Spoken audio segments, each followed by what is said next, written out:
alaihi salatu wassalam. Tapi itu sebagai bentuk perlindungan kita.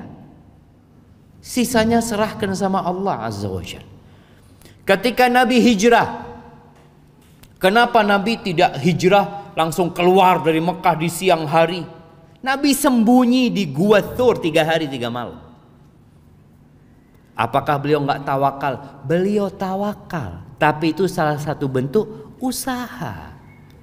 Allah ingin mengajarkan kepada umat manusia agar mereka terus berusaha.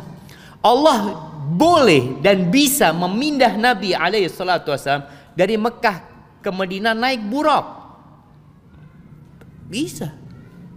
Tapi tidak. Ini untuk menunjukkan tetap kita usaha dan hati kita berserah diri kepada Allah Jalla Jalaluh. Baik, ahibati fillah. Kemudian yang keempat, tafarruq, fokus ibadah. Mengkosongkan diri untuk beribadah kepada Allah Azza wa Jalla. Apakah maksudnya kita toju masjid malolo? Menyendiri, beribadah kepada Allah? Bukan.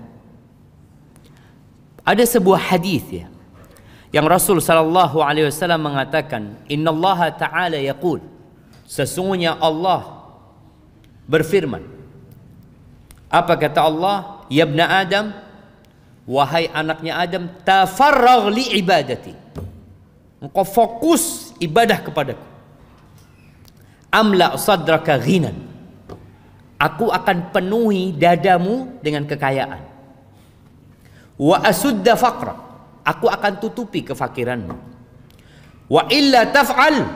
Tapi kalau engkau tidak fokus konsentrasi ibadah buat aku, mala'tu yadaka syughlan, aku akan penuhi tanganmu dengan kesibukan. Kerja, kerja, kerja terus. Walam asudda faqra. Dan aku tidak akan menutupi kefakiran. Makanya kita kadang-kadang lihat orang kaya, fulusnya sudah banyak tapi tetap miskin. Nggak punya waktu untuk duduk kajian. Bingung kadang-kala kita. Mereka ini perusahaan besar. Rapat ada kemarin, rapat boleh. Waktunya sholat, rapat lagi. Oh, ini untuk masa depan perusahaan. Nggak apa-apa rapat. Silahkan. Merencanakan berbagai macam. Silahkan. Tapi ingat, fokus ibadah. Artinya, dimanapun kita pergi, hati kita bergantung di masjid. Mau kita entar ke pasar, mau kita entar ke kantor, kemanapun, hati kita berada di masjid. Fokus beribadah kepada Allah Azza wa Jalla. Dan tatkala kita sholat, cek mekere tekengan. Orang ini kan seharusnya di pasar mikirkan ibadah. Ketika ibadah jangan mikirkan pasar. Tafarragh. Udah waktunya sholat. Khusyuk udah. Ketika kita beribadah kepada Allah dengan cara seperti ini, di sini Allah akan berikan karunia-Nya. Orang ini nggak akan takut miskinnya. Karena Allah sudah jamin buat dia. Bahkan kata Nabi SAW, irda bima qasamallahu lak. Ridhalah engkau dengan apa yang Allah berikan kepadamu. Engkau akan jadi orang paling kaya. Ridha dengan apa yang Allah berikan akan jadi orang paling kaya. Di sini Allah akan jadikan kekayaan di hati. Karena kekayaan itu bukan dengan banyaknya harta benda, enggak. Laisal ghina an kathratil arad. Walakinnal ghina ghinan nafs. Kekayaan yang sebenarnya kekayaan hati. Mak sudah berdeseka tondu, berdeseka tedung ya mah. Bukan Ustaz. Kan katanya fokus, konsentrasi. Ini salah satu bentuk bagaimana menyerap ilmu supaya langsung ke hati ya. Baik, ahibati billah. Kemudian ya 10 menit lagi kita masuk ke sesi tanya jawab insyaallah. Haji dan umrah. Mengikuti mare haji berangkat umrah. Kan ada orang mengatakan kalau belum haji jangan umrah gitu loh. Umrah, tafadhol. Tapi niat berangkat haji. Karena berangkat haji ini nggak kayak berangkat umroh. Daftar sekarang di situ Bondo ini, daftar sekarang berangkat kapan jemaah? Berapa tahun? 32. Mun umrah Pak Polo jemaah. 72 baru berangkat jemaah. Subhanallah. Ya itu yang ONH biasa kan. Kalau yang plus mungkin 5 tahun, 6 tahun atau 7 tahun. Yang punya fulus bisa berangkat tahun ini langsung. Kalau nggak ada corona aja mah. Ya kalau nggak salah ada yang disebut haji furoda itu. Berapa bayarnya? 300 juta. Masya Allah jemaah. 300 juta Ustaz, mau kebe modal kan bisa. Nih hadisnya, Nabi alaihi salatu wassalam mengatakan dalam sebuah hadis, tabi'u bainal haji wal umrah. Ini hadis diriwayatkan oleh Imam Ahmad dan Tirmidzi. Ikutin haji dengan umrah. Bukan haji selesai, saya sudah meraci sudah, nggak mau berangkat lagi loh. Berangkat umrah. Setelah umrah berangkat haji. Fa innahuma yanfiyanil faqra wadh-dhunuba kama yanfil kir khabathal hadid.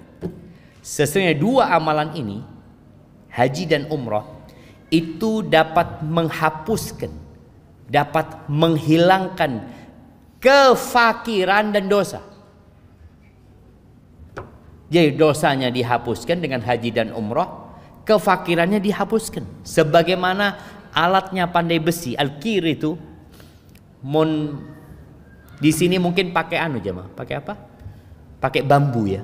Pandai besi itu kalau mau niup apinya kan, kayak pompanya dari seperti kir ini pompa seperti itu kira-kira. Khabathul wadh-dhahabi wal fiddah. Bagaimana emas itu bisa hilang dari kotorannya, perak itu hilang terpisah dari tembaga dan macam-macam. Seperti haji dan umrah menghilangkan kefakiran dan dosa-dosa. Walaysa lil hajjatil mabrura thawabun illa jannah. Nggak ada balasan yang pantas buat orang yang haji mabrur kecuali surga Allah Azza wa Jalla. Jadi orang kalau berangkat haji jangan takut miskin. Jangan perhitungan sama Allah. Gimana perhitungan Bu? Haji ini Ustaz. Itu kalau daftar sekarang berapa daftar yang reguler itu jamaah? 30 juta. 25 dapat kuota itu. Baik, 25. Kan orang kadang kala berpikir Ustaz 25 juta ini mengendap selama 30 tahun Ustaz. Kan orang mikir kayak gitu. 32 tahun Ustaz. Iya. Tapi engkau berdagang sama siapa? Sama Allah Azza wa Jalla. Allah yang ngundang. Ketika Nabi Ibrahim menyelesaikan bangunan Ka'bah, Allah mengatakan kepada Nabi Ibrahim, wa'adzin finnasi bil hajj. Umumkan kepada orang-orang supaya berangkat haji. Kata Nabi Ibrahim, ya Rabb, anna yablughu sauti. Ya apa suara ana mau nyampai ke mereka gimana gitu loh. Innama 'alaikan nidaa' wa layyal bala. Engkau tugasmu panggil. Nabi Ibrahim kemudian berdiri di bukit Safa atau di bukit lainnya mengatakan, innallaha farada 'alaikumul hajj fahujju. Allah mewajibkan kepada kalian haji, berangkatlah haji. Suaranya Nabi Ibrahim itu sampai ke seluruh penjuru dunia. Sampai kepada yang masih ada di sulbi manusia. Jadi mon beda orang disuruh haji lalu mengatakan belum dapat panggilan Ustaz. Kita panggil Ustaz. Sudah dipanggil, cuma tidak mau datang. Bangun toko, bangun rumah, beli mobil. 25 juta taruh di sana sebagai bukti kalau Anda mau berangkat haji. Nanti punya rezeki banyak, berangkat pakai ONH yang plus. Niatkan dan jangan takut berkurang fulusnya. Subhanallah. Anda masih ingat dengan cerita tatkala jadi reporter di Saudi. Anda dulu sempat kerja jadi reporter, mewawancarai jemaah haji dan umrah. Salah satunya jemaah haji dari mana? Dari Kediri apa Madiun ya, Anda lupa ya. Anda ketemu sama orang tua. Tua. Kayaknya ya, orang-orang biasa bukan orang kaya. Anda tanya, Bapak udah berapa kali berangkat haji? Kata dia 3 kali. Masya Allah. Semuanya plus. Iya, semuanya ONH plus. Loh kok bisa, gimana ceritanya Bapak ini tertarik untuk berangkat lagi? Iya Pak Ustadz, waktu saya pertama kali berangkat haji, saya ngomong sama istri, nanti kita kalau punya rezeki nggak usah haji lagi dah, kita bangun masjid aja, kata dia. Oh iya, kata istrinya, nggak apa-apa. Akhirnya pulang dari haji itu Allah kasih rezeki sama kita Ustaz. Akhirnya benar, anak nggak berangkat haji, anak bangun masjid, selesai masjidnya Allah kasih rezeki lagi Ustaz. Akhirnya anak daftar haji lagi Ustaz. Karena yang diniatkan sudah selesai. Haji, setelah haji yang kedua, anak ngomong sama istri, nanti kalau kita pulang haji, udah nggak usah daftar haji lagi. Kalau punya rezeki kita ngaspal jalan di kampung aja, biar orang-orang itu enak aja. Bismillah, kata dia. Pulang Ustadz, kita dapat rezeki, kita aspal jalan di kampung. Allah kasih rezeki lagi, kita berangkat yang ketiga. Kita ini berdagang sama Rabbul Alamin. Rabbul Alamin, pemilik langit dan bumi ini jemaah. Ya hamba, innama amruhu idza arada syai'an ay yaqula lahu kun fayakun. Baik, barakallahu fik, mungkin itu yang dapat Anda sampaikan. Kita masih sisa berapa jemaah? Sisa 5 lagi. Insyaallah mudah-mudahan kalau ada waktu Anda datang lagi ke Situ Bondo, kita masuk ke sesi tanya jawab. Anda persilahkan kepada moderator.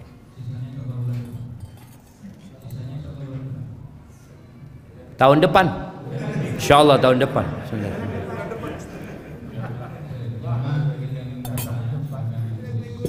Tunggu, mic-nya itu kok nggak jelas? Jelas ya mas suaranya? Hah? Enggak jelas. Hah? Enggak jelas suaranya, enggak.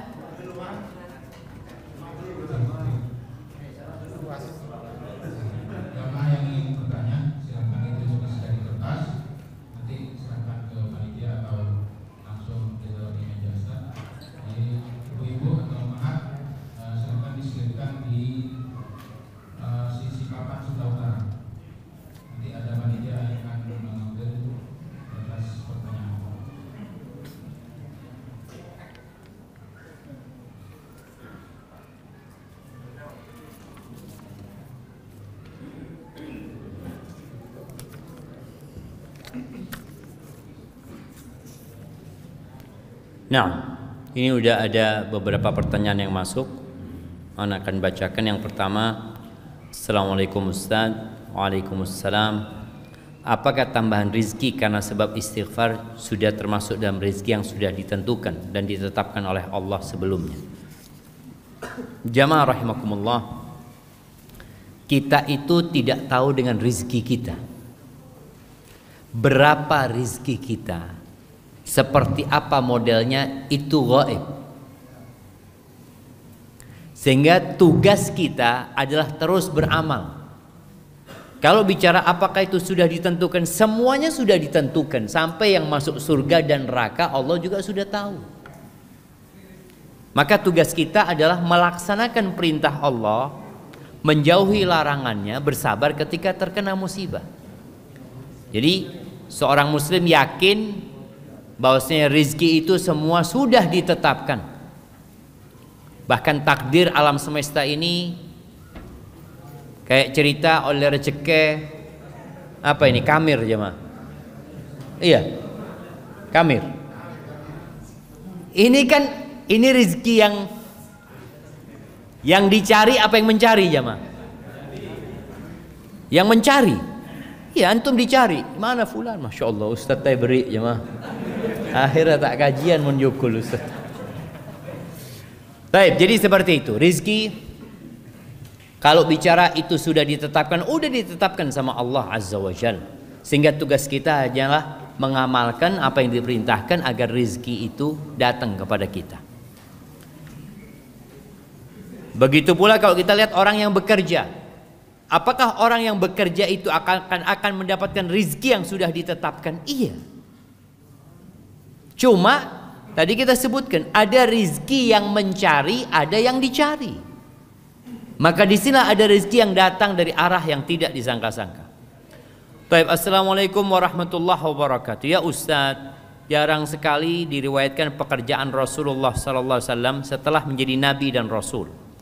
Apa yang diusahakan oleh Nabi Muhammad sallallahu alaihi wasallam untuk menghidupi hidupnya dan keluarganya? Baik, ahibati fillah. Nabi kita tahu alaihi salatu wassalam melanjutkan perdagangan Khadijah radhiyallahu taala anha. Jadi yang jelas usaha dagang itu terus berjalan. Setelah Nabi menikah sama Khadijah, sebelum menikah kan menjalankan usahanya Khadijah. Ketika menikah, maka itulah yang terus dikembangkan sama Nabi alaihi salatu wassalam. Kemudian kalau bicara usaha Nabi yang lainnya, Nabi dapat pembagian harta rampasan perang. Dapat dari khumus. 1/5 itu yang dikhususkan buat Nabi, yang memang Allah khususkan untuk dibagikan kepada keluarga Nabi, orang-orang miskin. Nabi punya hak dari 1/5 harta rampasan perang. Maka Nabi punya bagian umpamanya Fadak. Di Fadak di Khaybar itu ada tanah yang menjadi milik umat Islam. Kalau Khaybar dibagikan kepada umat Islam, tapi ada Fadak yang diberikan kepada Nabi alaihi salatu wassalam. Dari sanalah Nabi biasanya memberikan nafkah kepada istri-istrinya. Dan biasanya beliau memberikan nafkah itu boleh jadi 1 tahun jamaah. Jadi bukan bulanan. Karena kalau bicara hasil kurma ini setahun sekali, benar-benar bulan. Karena setahun sekali biasanya dari sanalah Nabi memberikan nafkah. Jadi antum kalau mau ngasih nafkah kepada istri boleh jadi tiap bulan, ada yang tiap hari, ada yang ya tiap kali panen mungkin. Kebutuhannya berapa setahun langsung diberikan. Tapi kalau ada perempuan-perempuan dikasih uang setahun, sebulan bisa tade jemaah. Maka suami juga harus pinter-pinter.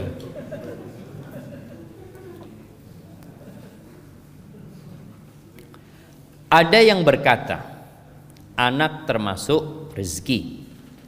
Jika benar, bagi yang belum punya atau ingin punya anak juga bisa melalui solusi yang telah Ustaz jelaskan. Naam jemaah. Sebagaimana tadi ceritanya Hasan Al-Basri, ketika ada orang yang mengeluh nggak punya anak, maka disuruh istighfar. Dan kita tahu bagaimana para nabi itu diuji nggak punya anak. Nabi Ibrahim. Jadi kalau yang bertanya ini baru menikah 10 tahun, baru menikah 20 tahun nggak punya anak, baru itu. Nabi Ibrahim punya anak pertama disebutkan umurnya umur 86 tahun. Punya anak yang bernama Ismail. Nabi Zakaria, beliau berdoa minta anak tentunya sejak menikah. Sampai rambutnya menyala dengan uban. Sampai tua renta. Beberapa tafsir menyebutkan umurnya 99 atau 100 tahun. Tapi apa kata Nabi Zakaria? Allah mengatakan di surat Maryam, wa ya apa ayatnya? Kaf ha ya ain sad dzikru rahmati rabbika 'abdahu Zakaria إذ نادى ربه نداء خفيا قال ربي إني وهن العظم مني واشتعل الرأس شيبا ولم أكن بدعائك ربي شقيا. Wahai Rabbku, aku nih sudah lemah tulang-tulangku, rambutku sudah menyala dengan uban. Artinya orang kalau berpikir tidak kira punya anak sudah. Tapi Nabi Zakaria mengatakan walam akun bidu'aika rabbi syaqiyya. Aku enggak pernah merasa melarat sengsara dengan berdoa kepadamu. Yakin Allah akan mengabulkan. Tapi ya Allah kabulkan doanya Nabi Zakaria. Namun Allah kasih ujian yang berat buat Nabi Zakaria. Apa ujiannya? Dia melihat kepala anaknya dipenggal. Minta anak bertahun-tahun, dikasih anak. Melihat anaknya itu kepalanya dipenggal, dihadiahkan kepada pelacur. Allahu Akbar.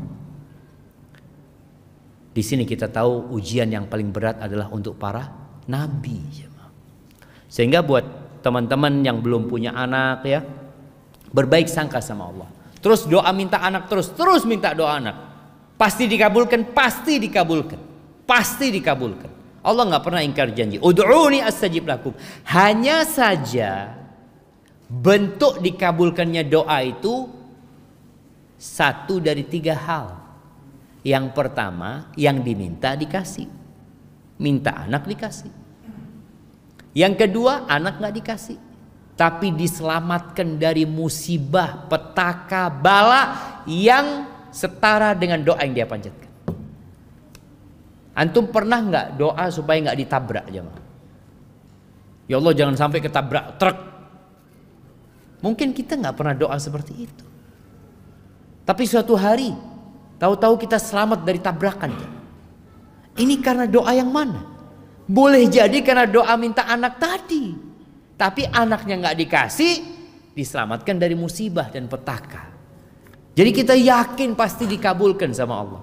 Yang ketiga, kalau itu nggak dapat, maka doanya itu diwujudkan pahala buat dia di akhirat. Yang di dunia ini fana, tapi yang dikumpulkan di akhirat itu yang akan kekal dan abadi. Ketika Rasulullah SAW menyebutkan ini, apa kata para sahabat? Idzan nukfir. Kalau gitu kita banyak-banyak berdoa. Qala Allahu aktsar. Allah akan kasih lebih banyak lagi, jangan takut. Apa yang di tangan Allah itu nggak pernah berkurang jemaah. Subhanallah. Apakah ada hubungannya rizki dengan ujian? Iya, sangat erat sekali hubungannya. Karena hidup ini adalah ujian. Manusia itu tidak pernah keluar dari ruang ujian. Yang ada pindah ruangan. Jadi ujiannya terus. Pernah diuji kemiskinan, terus dikasih kaya, berarti diuji dengan kekayaan. Orang yang sakit diuji dengan sakit, yang sembuh diuji dengan kesembuhan. Karena Allah Jalla Jalaluhu mengatakan wa nabluukum bisyarri wal khairi fitnah wa ilaina turja'un. Dan kami memberikan kepada kalian ujian. Bentuknya apa? Kebaikan atau keburukan. Itu ujian yang sebenar-benarnya. Cuma kebanyakan orang kalau dapat rezeki nggak ngomong diuji. Mohon sakit kita diuji sedang Ustaz. Padahal sebenarnya dapat rezeki pun diuji. Hasilnya ya kita lihat. Bagaimana Qarun ketika diuji dikasih rezeki yang berlimpah ruah. Dia akhirnya jadi congkak, jadi sombong. Dia mengatakan innama utituhu ala ilmin indi. Aku bisa seperti ini karena ilmu yang ada pada diriku, karena kecerdasanku, karena ketangkasanku, karena ilmuku, atau karena Allah tahu aku pantas mendapatkannya. Oh, seperti itu. Apa yang terjadi dengan Qarun? Fa khasafna bihi wa bidarihil ard. Allah jadikan dia percontohan. Rumah, harta, dan dirinya dibenamkan di dalam tanah.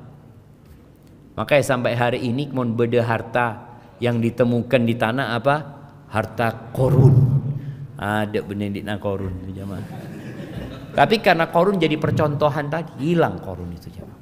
Tapi bagaimana Nabi Daud? Nabi Sulaiman putranya Nabi Daud alaihissalam. Perbedaan antara ujian yang Allah berikan kepada Qarun dengan rezeki yang berlimpah ruah, tapi bagaimana sikapnya Qarun, dan bagaimana Nabi Sulaiman ketika Nabi Sulaiman melihat singgasana Ratu Balqis itu ada di depan dia, dari Sabak sana sampai ke Urshalim, sampai ke Baitul Maqdis dalam waktu yang sangat singkat sekali. Kata Nabi Sulaiman, "Hadza min fadli Rabbi liyabluwani aashkuru am akfur." Ini karunia dari Allah untuk mengujiku. Menyampaikan, ini ujian gitu. Jadi orang itu harus sadar bahwasanya rizki yang dilimpahkan itu adalah ujian. Apakah aku termasuk yang bersyukur atau aku kufur? Orang-orang yang nggak beriman, dia itu kalau dapat rizki, kalau dapat jabatan, ditinggikan kedudukannya.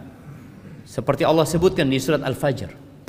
Apa yang akan dia katakan? Fa'ammal insanu idza mabtalahu rabbuhu fa'akramahu wa na'amahu fayaqul rabbi akraman. Ini manusia kalau diluaskan rizkinya, dimuliakan, dikasih jabatan, kedudukan, dia mengatakan Tuhanku memuliakan aku. Wa idza ibtalahu faqadara alaihi wa amma idza fa ammal insanu idza mabtalahu rabbuhu fa akramahu wa na'amahu fa yaqulu rabbi akraman wa amma idza ibtalahu fa qadara alaihi rizqahu fa yaqulu rabbi ahana. Kalau disempitkan rezekinya, apa kata dia? Tuhanku menghinakan aku. Enggak, kalla, enggak seperti itu jemaah. Jadi kita harus tahu bahwasanya harta dunia itu bukan standar cinta Allah kepada hambanya, bukan.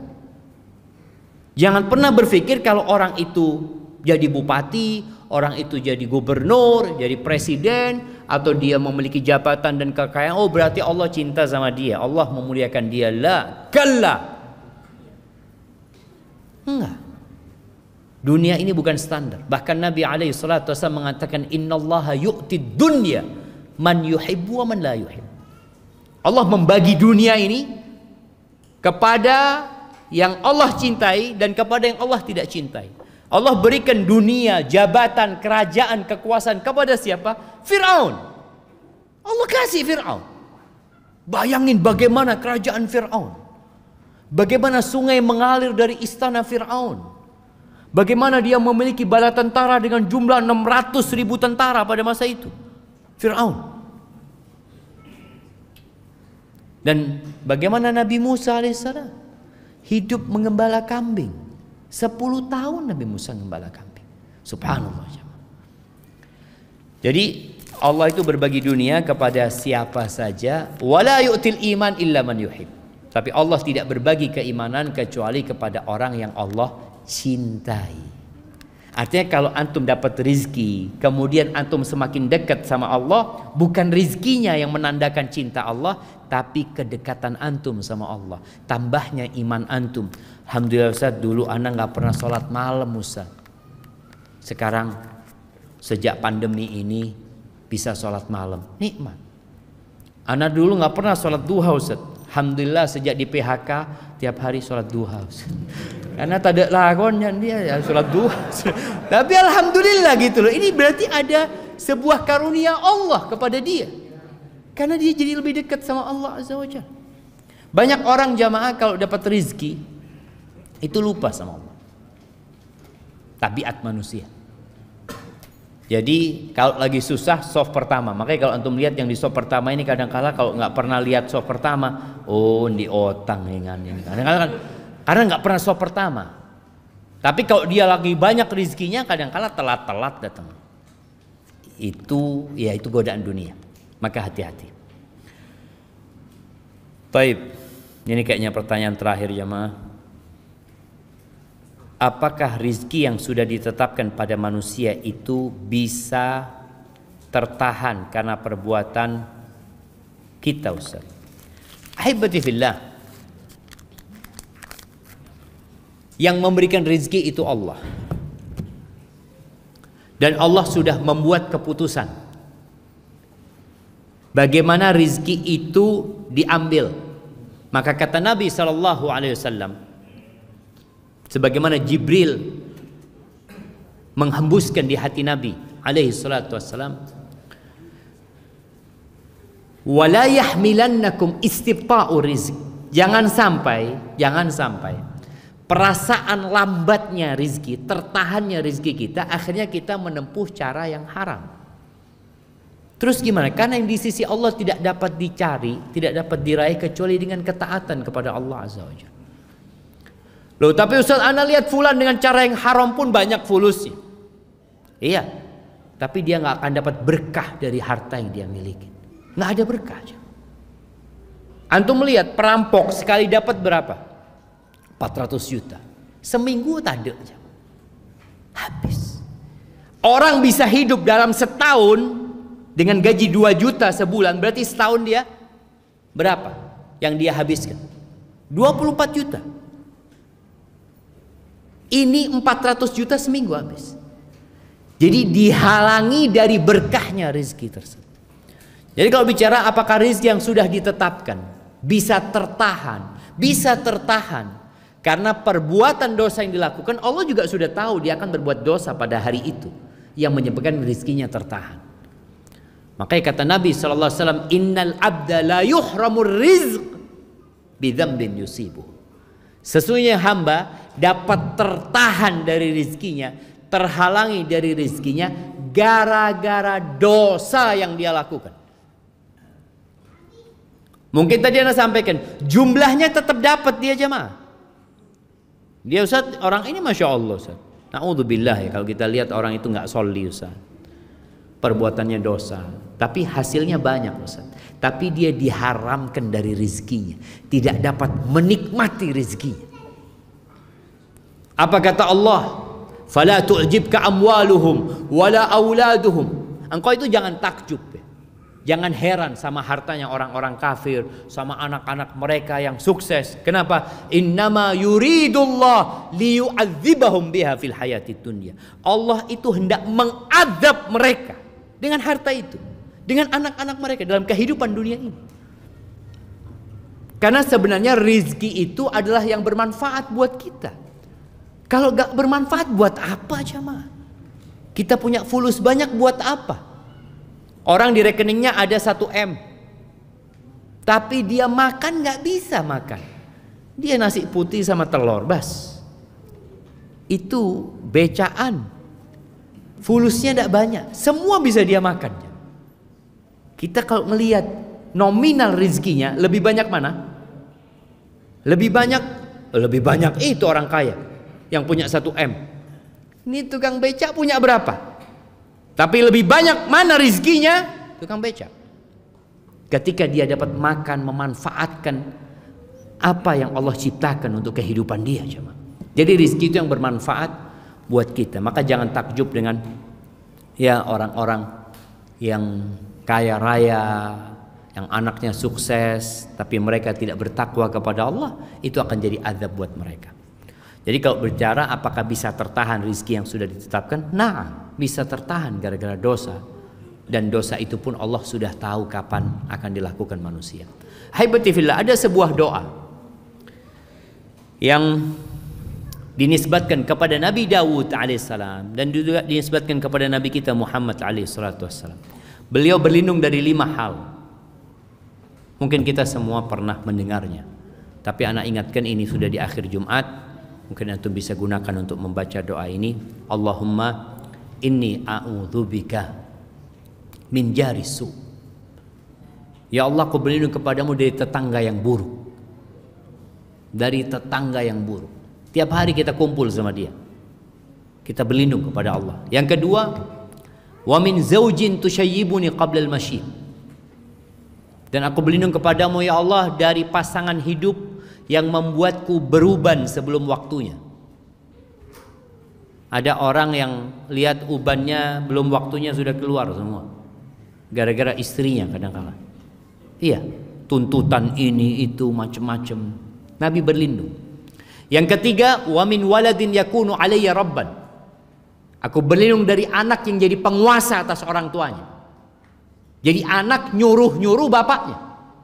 Ada kan yang seperti itu. Jadi anak ini diperintahkan sama bapaknya ini disuruh-suruh sama anaknya, ibunya disuruh-suruh sama anaknya. Jangan sampai punya anak seperti itu. Yang keempat, wa min malin yakunu alayya adzaban. Dan aku berlindung kepadamu ya Allah dari harta yang jadi azab buat aku. Bagaimana jadi azab tadi? Kita kepikiran sama fulus ini, padahal kita nggak menikmatinya. Cuma jadi beban buat kita, nggak bisa tidur ini. Jangan sampai. Dan nanti pada hari kiamat kita akan dihisap dengan harta tersebut. Dan boleh jadi akan menyeret kita ke neraka. Yang kelima, wa min khalilin makir. Dan aku berlindung kepadamu ya Allah dari sahabat, dari teman setia yang pandai bermakar. Ainahu tarani wa qalbuhu yar'ani.